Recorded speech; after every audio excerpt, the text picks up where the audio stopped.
Hey guys, and welcome back to this channel. In this video I'll be showing you guys how you can create a boomerang kind of video on CapCut PC.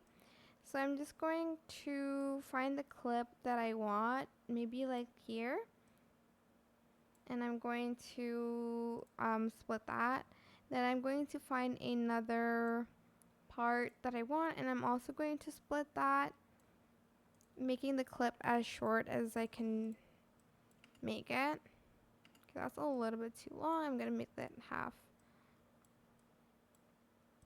Copy and paste your clip next to each other and reverse the second clip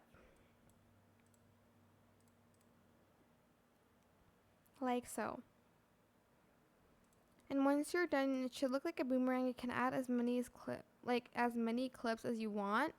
So yeah, that is it. I hope this tutorial is helpful for you guys. Don't forget to like, comment, share.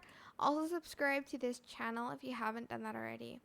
If you have any more questions about this video, just leave it in the comment section down below. I will try my best to answer them all for you guys.